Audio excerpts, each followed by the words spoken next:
వచ్చి వారం రోజులయ్యాక ఇంటికేసి, పరిసరాలకేసి చూసే వీలు దొరికింది రవికి. ఈ ఇంట్లో ఈ పరిసరాల్లో ఇక నాయన కనిపించడు అనుకుంటుంటే కళ్ళు తడిసి అంతా అస్పష్టంగా కనిపిస్తోంది. 40 ఏళ్లుగా తనకు ఉండిన నాయన ఇక కనిపించని, వినిపించని వట్టి జ్ఞాపకం. గట్టిగా గుండెలవిసేట్టు, కడుపు తరుక్కుపోయేట్టు ఏడవాలనిపిస్తుంది కాని, ఏడ్పు ఆపి మౌనంలోకి వెళ్లిన అమ్మను మళ్లీ ఏడ్పించడమవుతుందని ఆపుకోవలసి వస్తోంది. ఏడ్పును ఆపుకోడానికే అన్నట్టు రవి అరుగుమీద నుండి లేచాడు. లేస్తూ అరుగుకేసి చూస్తే ఇటు పక్క నాయన, అటుపక్క తను. గోడ పక్కన పడుకోవడం తనకు ఇష్టముండేది కాదు. ఇటు పక్క పడుకుంటానని మొండికేసేవాడు రవి. వద్దు, కింద పడతావు. అటు పక్క పడుకో అని నాయన. పడను, పడతావు, కొంతసేపటికి అటుపక్క పడుకుంటే నీకు కథ చెప్తాను అంటాడు నాయన. గోడపక్కన పడుకున్న తన చుట్టూ చేయి వేసి పట్టుకుంటాడు. ఎందుకు నన్ను గట్టిగా పట్టుకుంటావ్? గోడపక్కన పడుకోమన్నందుకు కోపమేమో తను గట్టిగా అరిచేవాడు. తన పొరపాటును నాయన నవ్వుతో సర్దుకునేవాడేమో. నిన్ను పట్టుకుంటే బావుంటుంది. ఎట్లుంటుంది? చల్లగా, హాయిగా ఉంటుంది. చల్లగా అంటే అర్థమయ్యేది. హాయిగా అంటే అర్థమయ్యేది కాదేమో. హాయిగా అంటే అనడిగేవాడు. హాయిగా అంటేనా?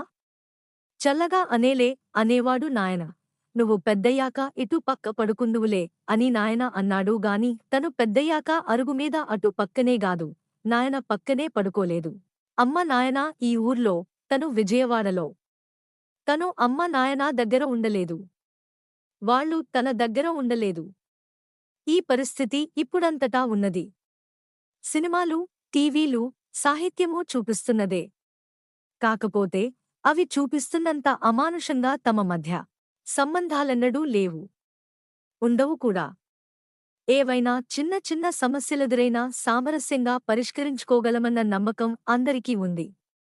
ఉన్న సమస్యల్లా ఈ ఊరిని, ఇంటిని వదిలి రావడం అమ్మకు నాయనకు ఇష్టం లేకపోవడమే. మాకింకా వృద్ధాప్యం ముంచుకురాలేదు. ఆరోగ్యంతోనే ఉన్నాం. ఇప్పుడే మీ దగ్గరికొచ్చి, ఇద్దరు పిల్లల్తో ఉండి ఇద్దరూ ఉద్యోగాలు చేస్తున్న మిమ్మల్ని ఇబ్బంది పెట్టడమెందుకు? రాక తప్పని పరిస్థితి వచ్చేదాకా ఇట్లానే ఉందాం ఇది వాళ్ళు చెబుతూ వచ్చింది. ఇప్పుడా తప్పని పరిస్థితి వచ్చింది. అయితే అనుకున్నట్టుగాక ఇంకోరకంగా వచ్చింది. అమ్మకు ఇష్టం ఉన్నా లేకపోయినా బలవంతంగానైనా తీసుకుపోవాలి. ఈ ఆలోచన రావడంతో రవికి ఆందోళన కొంత తగ్గినట్టయింది. తండ్రి కొడుకు వీపుని నిమిరినట్టు అరుగును చేత్తో నిమిరాడు. చల్లగా హాయిగా ఉంది. అరుగు నిజంగానే అంత చల్లగా హాయిగా ఉందా? లేక, నాయనా తనూ పడుకున్న తావు అనుకుంటే అట్లా ఉందా? అరుగు దగ్గర్నుంచి ఇంటి ముందున్న వేప చెట్టు దగ్గరికొచ్చాడు. ఇక్కడ మట్టిలో బద్దీ తవ్వి నాయనా తనూ గోలీలాట, కుంటాట ఆడుకునేవారు. పంచె పైకెగబట్టి నాయన కుంటుతుంటే అమ్మా తనూ నవ్వారు. అక్కడే బొంగరాన్ని జాతీతో చుట్టి తిప్పి అరచేతిలో వేసుకోవడమెట్లనో నాయన నేర్పాడు. ఇక్కడ ఈ చెట్టు దగ్గర ఎండాకాలం రాత్రుళ్లలో వేపపూత వాసన మధ్య మంచాలు వేసుకుని పడుకునేవారు. ఈ చెట్టు కింద ఒక పాత బండి ఉండేది.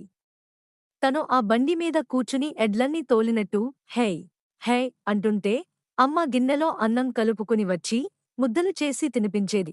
రవి వేపచెట్టు దగ్గరగా వెళ్లి మొదలు మీద చెయ్యి వేశాడు. వృద్ధాప్యంలో శరీరం ముడుతలు పడినట్టు నల్లటి బెరళ్లతో ఉంది. నిమరకుండా చిన్నగా తట్టి చెయ్యి తీశాడు. ఒక్క ఆకును కూడా కదలనీకుండా చెట్టు మౌనంగా సంతాపం ప్రకటిస్తున్నట్లుగా ఉంది.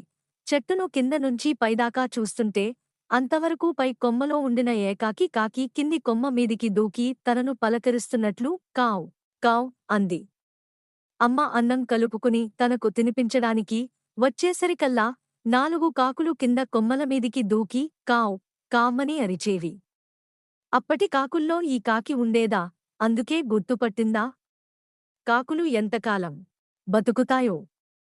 కాకులకు అన్నం మెతుకులు చల్లబోతే వద్దనేది అమ్మ. ఎవరైనా చచ్చిపోయినప్పుడు మాత్రమే కాకులకు అన్నం పెడతారని ఉత్తుప్పుడు పెట్టరని చెప్పింది.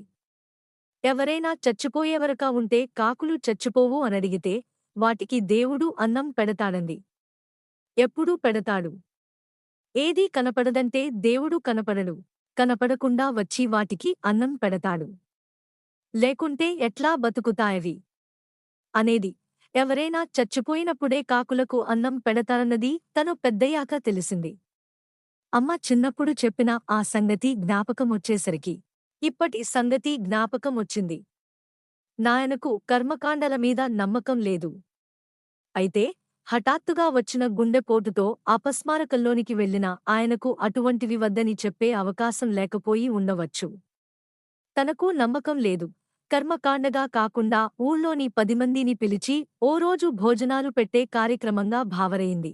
అమ్మ తమతో రావడానికి అంగీకరించిన తర్వాత ఊరివాళ్లతో వీడ్కోలు తీసుకున్నట్లు ఉండటానికి ఇది చెయ్యాలనుకున్నాడు. రమ రోజూ ఫోన్ చేసి చెబుతున్నది. ఎట్టి పరిస్థితుల్లోనూ అమ్మనక్కడ ఒంటరిగా ఉంచరాదని, ఎట్లగైనా ఒప్పించి తీసుకురావాలని. ఆ ఇంట్లో అమ్మ ఒంటరిగా ఉంటే నాయన జ్ఞాపకాల్లోనే ఉంటూ తన ఆరోగ్యం సంగతి పట్టించుకోదని, మనతో పిల్లల్తో కలిసి ఉంటే మరచిపోతుందని చెబుతున్నది. అవును, రమ చెబుతున్నది ఇదే. అయితే ఆ చెబుతున్నదానిలో అర్థమేమిటి? నాయన్ను త్వరగా మరచిపోవాలనేనా? అన్యాయం కాదా? నాయన పోయిన దుఃఖాన్నీనా అమ్మ ఉంచుకోకుండా మరచిపోవాలనడం క్రూరంగా లేదా? అయితే అమ్మ శేష జీవితమంతా ఆ దుఃఖంతోనే గడపాలా? అందులో మాత్రం అన్యాయం, క్రూరత్వం లేదా? మరచిపోవడంలో కూడా మళ్ళీ 2 దశలు. అమ్మ ఇప్పటించే మరచిపోవడం ప్రారంభించాలి. తను, రమ కొంత నిదానంగా మరచిపోవచ్చు. తమ సంసారానందంలో లేక సంసార నిర్వహణలో పడి ఎటూ మరచిపోతారని అనుకోవడమేనా? ఆలోచించే కొద్దీ న్యాయం అనుకున్న దాంట్లో అన్యాయమూ ఉంటోంది.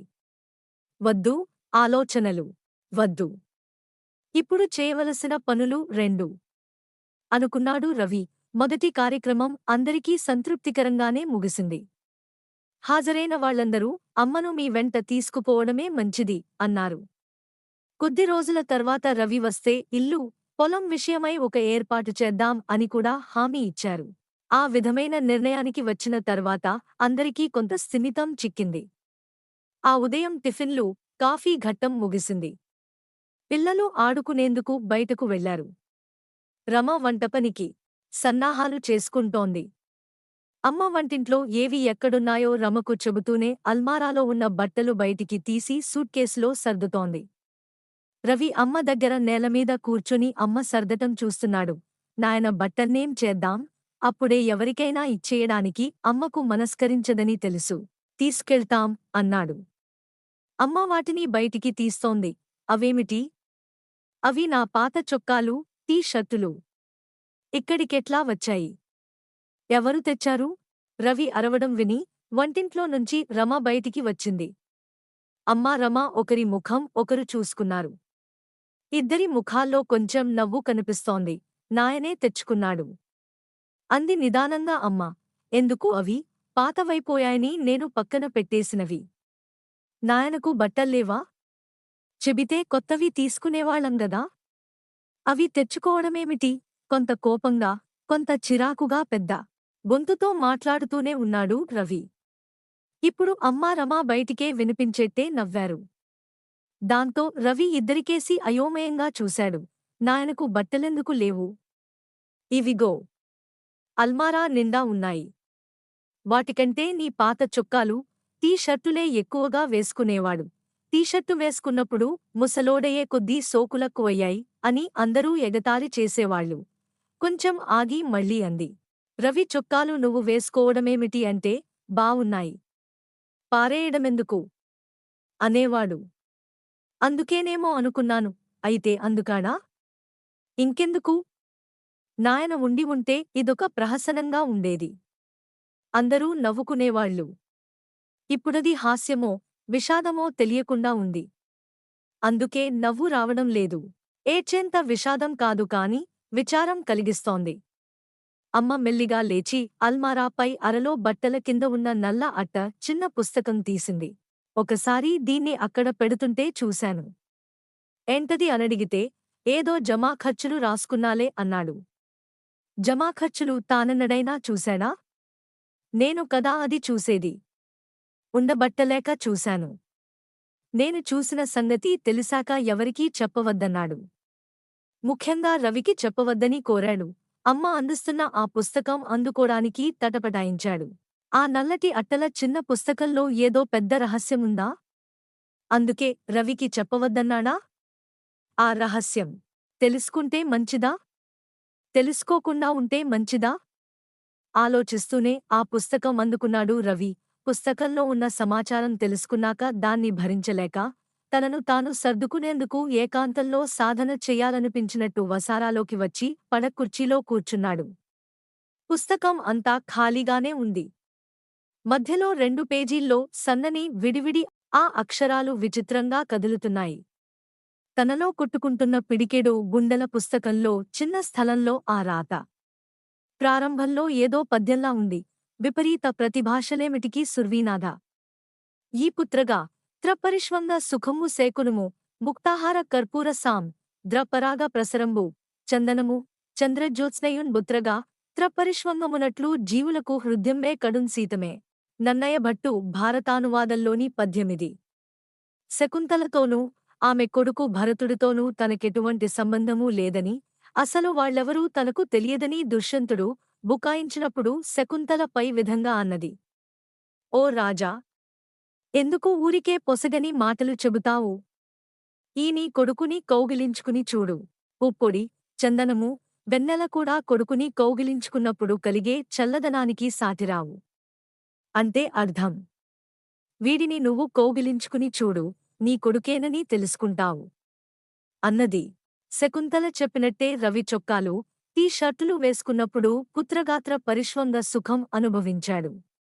చిన్నప్పుడు రవిని కౌగిలించుకుంటే, నా గుండెల మీద వాడిని పడుకోబెట్టుకుంటే, వాడి చుట్టూ చెయ్యి బిగించి పడుకుంటే ఎంత చల్లగా ఉండేదో అంత చల్లగానూ ఉంది. ఇది రవి చొక్కాలు, టీ షర్టులు నేను వేసుకోవడంలో ఉన్న చల్లని రహస్యం. ఇది నా సొంత అనుభవం. ఎవరికీ చెప్పనవసరం లేదు. రవికైతే అసలే చెప్పనవసరం లేదు. చదివి ముగించేసరికి ఆ చల్లదనం రవిని తాకింది. ఎందుకు నన్ను గట్టిగా పట్టుకుంటావ్? అంటే, నిన్ను పట్టుకుంటే చల్లగా హాయిగా ఉంటుంది అన్న నాయన మళ్లీ జ్ఞాపకం వచ్చాడు. ఎవరికీ వినిపించకుండా గుండెలు పగిలేట్టు నాయనా అని కేక వేశాడు. విడివిడిగా ఉన్న ఆ అక్షరాలన్నీ ఒక్కోదాన్ని ముద్దు పెట్టుకోవాలని చూశాడు. కన్నేళ్లతో అవి తడిసిపోతూ ఉన్నాయి. పుస్తకం మూసి గుండెల మీద పెట్టుకుని కళ్ళు మూసుకున్నాడు. అవును, నాయనను ఇప్పుడు తన గుండెల మీద పెట్టుకుని గట్టిగా పట్టుకున్నాడు.